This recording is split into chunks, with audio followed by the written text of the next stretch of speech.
coming hot. On a hump day. Theme of the week. Look at you. You're kind of like what was that movie, Honey, I Shrunk the Kids, where they're running around in the Oh yeah, with grass? Rick Moranis. Rick Yeah, Moranis. Rick Moranis.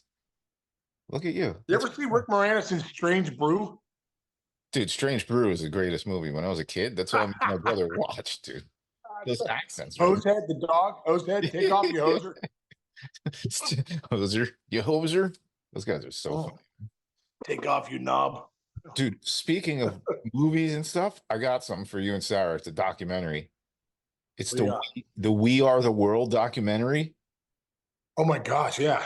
It's the making of We Are the World. It just came out. Lionel Richie is kind of like the main character, which I'm not giving anything away. By the way, they had one night to get all of those superstars in one room, one night after the AMAs. Remember that American Music Awards were like the biggest thing? That's where like Michael Jackson moonwalked and stuff.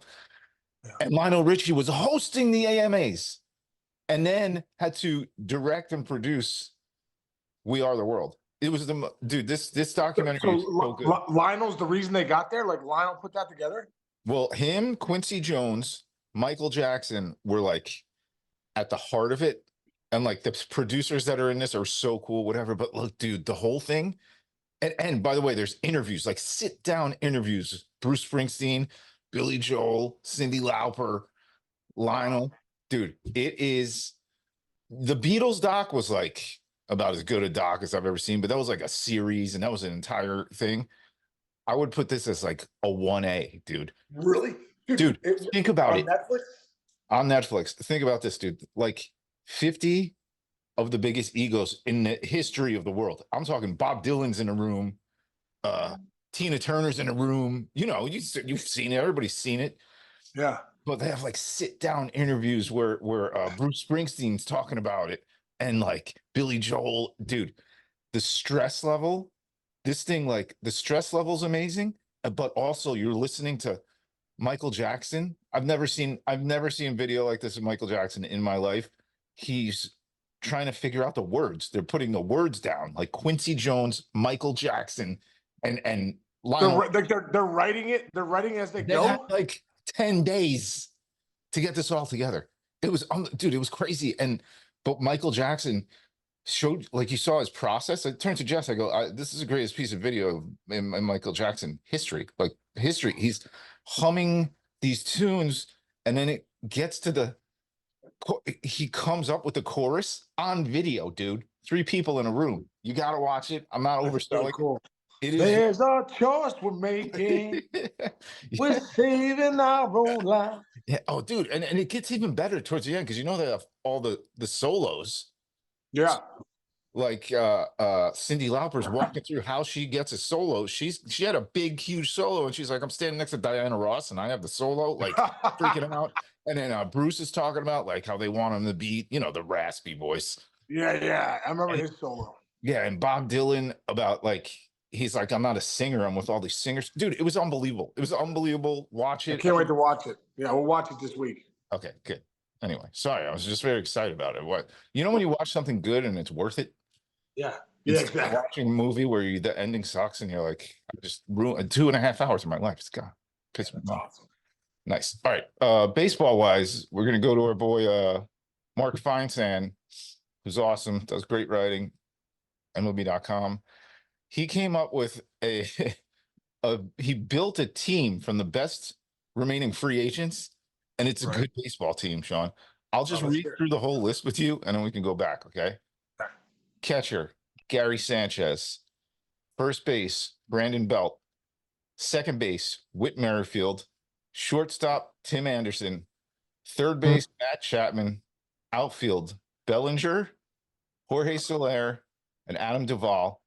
Wow. DH, JD Martinez. And he put he put a starter and a reliever on here. Blake Snell. And his reliever is Junis. Now you could even add, you can do an entire, you know, you got Snell, you got what, Montgomery. Dude, how many games would this team win? If you blanks. That's a really good team. That's a really good team, right? That's a really good team. Yeah, the one. I mean, Go ahead. what guys do you like in there? Like, besides like the Bellingers, like Whit Merrifield's a guy. Like, I just think he's a good, he's a piece of the puzzle that kind of fits in. You know what I mean? Like, if you could get him into like a big bopper team, you put Whit Merrifield in like he did last year. He was an all-star in the first half last Sure. year for the Blue Jays, dude. I mean, this guy can still hit. Yeah, absolutely. He could still. Steals bases. You know who he kind of reminds me of? Oh man, why am I forgetting his name? Who's the guy who was a great second baseman for the Orioles for a bunch of years?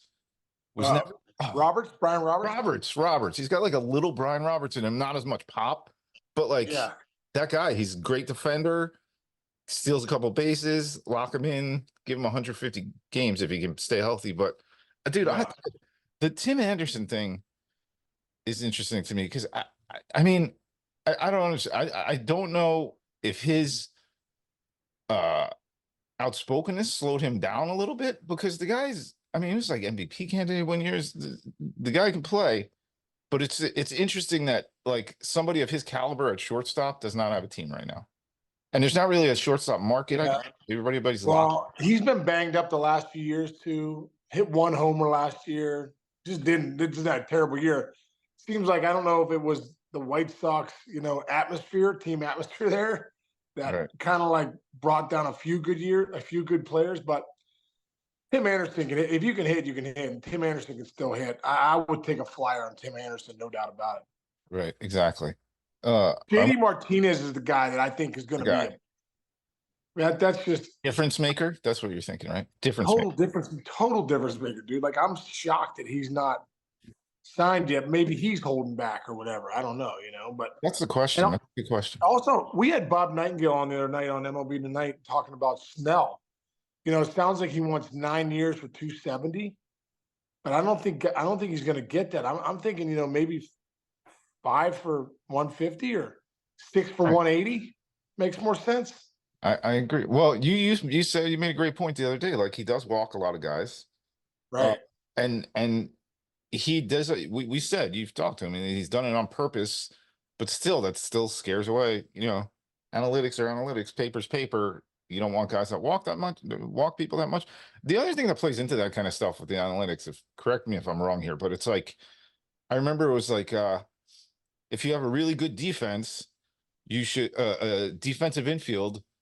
You should get starting pitchers to match your defensive infield. So a lot of ground ball guys. You want more ground ball guys if you have a really good infield defense. Or on the flip side, if you have really good ground ball pitchers, go out and get yourself a shortstop and second baseman who are going to field very well, right? That all goes into it. It's like a big puzzle, I guess, for the GMs and the ownership to put the squad together. Am I right? Or no, it's a big puzzle. We were, it's funny you said that because we were just talking about last night. We were talking about the Seattle Mariners. And they got rid of Teoscar Hernandez. They got rid of there's a few guys in that lineup that are different this year. Maybe you can even pull it up. But a couple guys they just traded for Jorge Polanco from the Twins. He rakes. Right. They signed Mitch Garver, who was DH in last year for the Rangers and dominated. He rakes. They got Luke Raley's the guy I love, dude. This guy, this outfielder from the Rays. He's like 6'4", 6'5", can fly, wiry, can steal bases, but it's got big pop chance. Like, I almost feel like when he was out there in Tampa, they did that whole platoon thing with him, and I think he's got to play every day. I think you're going to see this kid's got a chance to be a star. Ball jumps off his bat, dude. I like that. Yeah. Other guys on this list, like Soler, I think he's a piece. I mean, you need power. Get Soler, but I wonder what he's asking for because he's just still sitting there. Those are the type of guys that are still sitting there. Yeah, and Soler hit like 250 last year too. He wasn't like a one-trick pony. I mean, he hit pretty decent. So Soler and JD Martinez are the two bats outside of guys like Bellinger. Duvall's going to drive you in runs, does it every year. He's a good player too. Who do they have short? Brandon Crawford's out there too, bro. He still wants to play. That's true. That's true. There's a lot of guys hanging, just hanging tight, waiting for it all. Now, okay, you're a professional baseball player. It's January 31st. You don't have a team yet. When at what point do you call your agents and go, get me on a baseball team? How many more months do we have? Can we go February? Do you go all the way to March? No, you're calling. You're panicking about 2 weeks ago. Really? I was. I told you I was in 2008. I right around this time. I'm panicking. That's when I called. It was right about now is when I signed. I think I signed in February. I called Tito, Terry Francona, and then I ended up calling Theo when we got it done. But only got it done because I started panicking. Right. So these guys these guys want to be signed, but they do want the right deal. But they're not just going to take anything. And you can't take nothing. You can't take nothing. Yeah. You got to go play. So now, when you get to that point, I guess it depends on your age. Let's just say you're maybe a little past your prime, but you're still kind of probably exactly when you called Theo, like where you were at that point in your career, because you could have played a lot longer. Like you could have had 6 years. Yeah. So when you're at that point in your career, like, do you consider when are you considering, you know what? Let me get a 1-year deal and prove myself. Or are you at a certain point in your career, you're like, I need the security. I need security. I need money. I need 2 or 3 years. I can't just go I can't sell myself for an entire year, right? Mentally, it's tough for a year. I needed 1 day. I was at 9 years, 171. I needed 1 day to get to 10 years. So I'm like, my motivation was I need that day. I need opening day 2008. There was proven collusion back then too. So like there was, there was lawsuits and stuff. It turns out the teams were getting together to hold back the market, which is kind of a bummer. But for me, man, to get a chance to play with the Red Sox last year, that was a big factor for me. I was like, I don't want to just go anywhere. I do want to get this day in, but I want to go to a place where I can win and win right away. It's probably going to be my last year. That's how I felt. And so I was okay with coming off the bench. So like, it was like Boston for me. There was definitely reasons why. There was that 1 day. It was Boston, and it was my last year. I wanted a chance to get a ring. So it all played out perfect too. It was incredible. Yeah. Yeah, this is such a what if phase, but let's just say the league decided you were done. You weren't good enough anymore. If you had called the Reds and been like, guys, I need a couple games, just a couple games. I know you wouldn't do that, but they would have said yes, right? Probably. This is I don't know. I probably never would have done that. I know you would never, Sean. You would never do that. Yeah. What if they called you and were like, Sean, we know, one of the greatest PR guys in the history of baseball was your PR guy, right? Like, yeah, Rob Butcher. Yeah. Yeah, Butch would have known. Butch would have known. I would have. Yeah. I think the Reds would have done it. But here's the deal. That's such a slippery slope for them too, because you're trying to win ball games, and you know what I mean. I obviously hit 322 my last year, so I could still play, but. You're trying to win ball games and you don't want to just bring someone for a week. You know what I mean? Yeah. Didn't Seattle kind of did that with Ichiro, I think, for like didn't he play a game or something towards did he at the end? Yeah. Yeah. He could I bet you Ichiro could still play right now, dude. There's no question. He still does, dude. Like a couple months ago, he struck out like 18 girls in a did you see that? And then he went going like 85. just like up and in on their heads, like knocking girls down left and right. Dice K was getting hit. Dice K got a hit in that game. Yeah, that's right. All right. Well, what else you got going on the rest of this week? You got any big stuff? No, not really. Jillian's got a big volleyball tournament this weekend, so that's cool. That'll be fun. Yeah. We punted on tonight. We were gonna go, but we're both kind of tired. Remember Mr. Big? Yeah. Yo, dude. I'm the one who wants to be with you. It's like whatever anniversary of them becoming famous is this year. Full tour. They're playing that entire album plus their other biggest hits, but that entire album from first song to the last song. And where are they playing? Local bars? Dude, they're playing where we were the other night, the Paramount. The Paramount? That no way. Tight little place. Me and Jess were gonna pull the trigger, and we're like, I just can't do it. But they're going on. They'll be in Pittsburgh, I bet. They're going on a world tour. Wow. Celebrating. That's the only song I know, gotta be honest. It's a great song. That's the only one I know. I know a couple more. I listened to that album. Yeah, everybody listened. I'm the one who wants to be with you. You know how songs bring you back to certain places? Yes. Every time I hear that song, I think of I went to this camp down in Cocoa Expo, Florida, 1992, my senior year. Before it was like in the it was like in the wintertime. Thanks, Dad and Mom, for sending me. That was really cool. So I flew down to Florida with a buddy of mine, Tony Rispani, and this guy and Chris Grady and another guy, and there was that song was so big, dude, and all we listened to was that song. And so whenever I hear Mr. On a Bang, loop. it takes you right back to 1992 Cocoa Expo camp in Florida. Incredible. I remember we would the same experience. My friend Joe Delfino used to wear out songs left and right, just wear them out. We were driving upstate to go skiing one year, and all he played on a loop for like an hour and a half was Africa by Toto. Oh, great song. Great song. Not 15 times in a row, I can tell you that. No, right. no. The other thing is he wound up being my roommate in college, his pitcher, 6-slider. He would blast freshman year. He would just open up our doors and like the dorms. And he would crank. I thought about this the other day because you said I'm driving in my car and I'm like, Delfino. Every time I hear this song, he would play. What the hell is it? I can come capsizing. The waves are rising and rising. What's this? Oh, when I get the feeling, I want sexual healing. He would crank it, and I'm like, dude. No girls are going to come near our dorm room when you're just cranking sexual healing all day long. Dude, that's like my buddy Gooch, bro.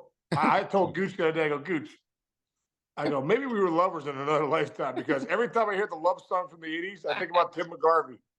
I'm like, here comes, like Poison, or here comes like Survivor, or, like Simple Minds. Hey, hey, hey, hey. And then dude, there's so many songs that made me think of Gooch. Yeah. It's so funny, dude. It's because we used to play them all the time. And Lionel Richie dancing on the ceiling was our greatest. Dude, we were in Dr. D'Onofrio's van, going to like a baseball game at 14, and here comes oh what a feeling when you're dancing on the ceiling. Hey. Oh, that's like what when I was in college, my freshman and sophomore year.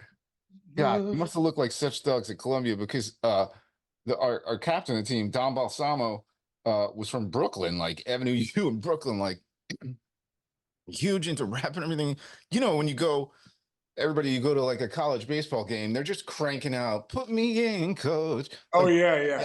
I'm ready to play. It was every 80s, like kind of soft / hard rock, but like a lot of like country, a lot of that stuff. Dude. Our entire pregame thing, and now you're on a Hudson River in the middle of Harlem, and our warm-up music for like the 3 hours where you're taking BP and everything, right? It was nothing but it was it was Biggie, Tupac, like Bone Thugs and Harmony. What was the other one? Regulators. I don't know. Oh yeah, Nate Dogg, dude, cranking. Like I always used to think like you see the guys from like Harvard and Brown come on in and they'd be like, what are these maniacs doing? And we're just like ripping BP to like Tupac Biggie rap battles. Dude, that's funny you said that because for us, I'll never forget 2 songs from University of Richmond BP back in 94, 95.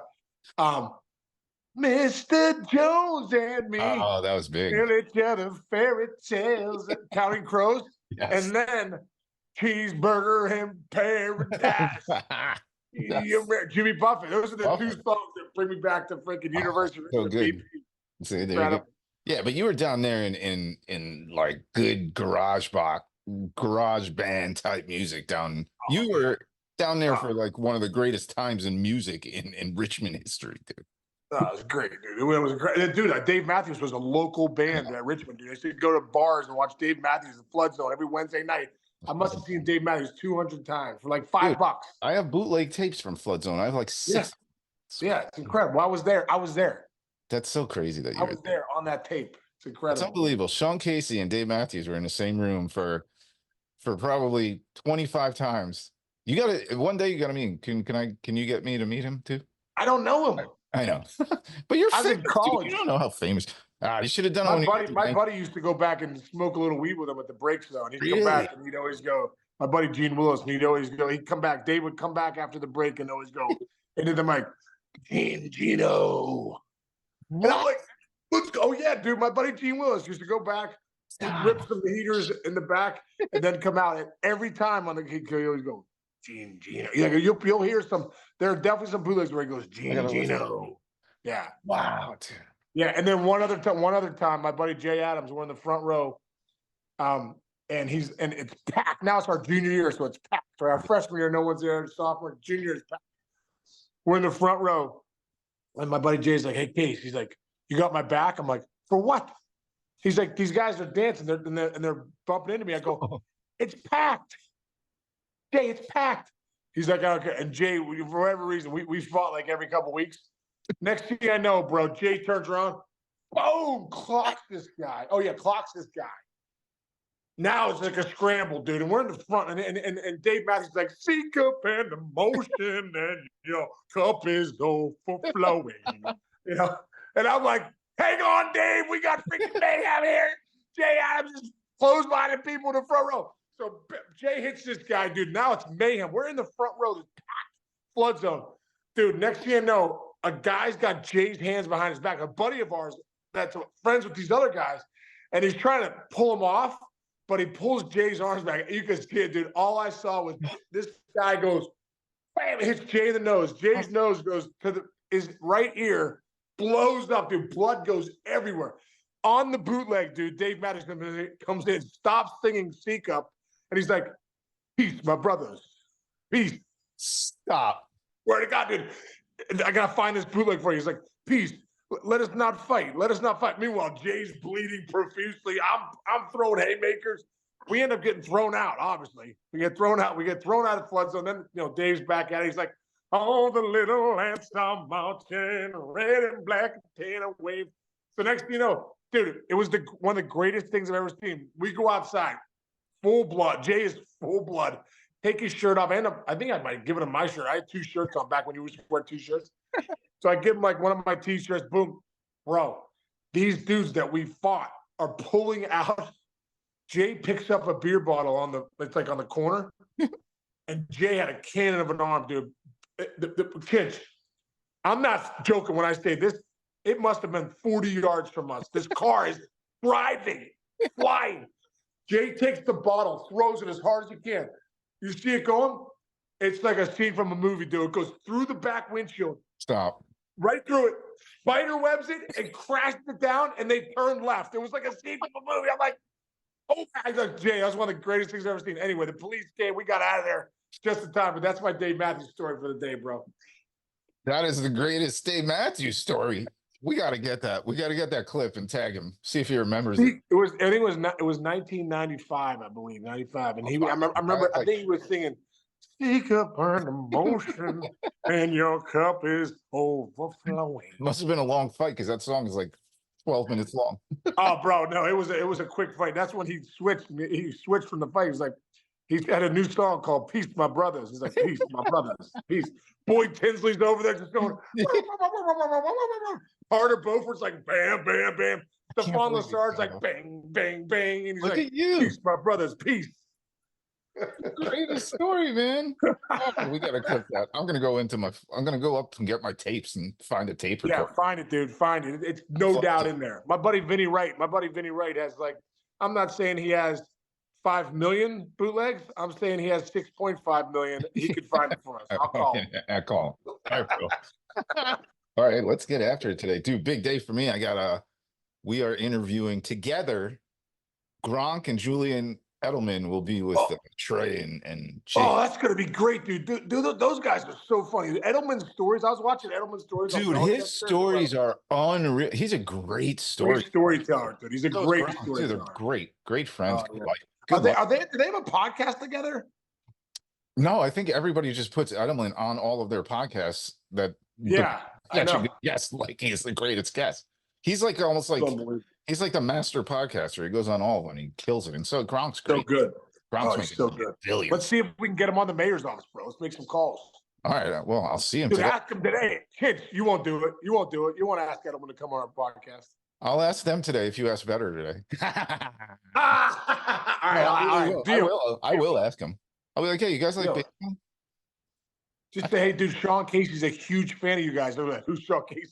No, no, I'm gonna do that anyway because we're gonna be So recording. tell him, hey, dude, Sean Casey's a huge fan of you guys. Wants to know if you guys come. I do a podcast with you. We'd love to have you on.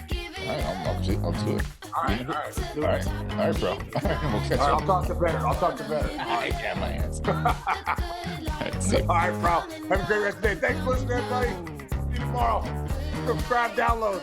Yeah, see ya.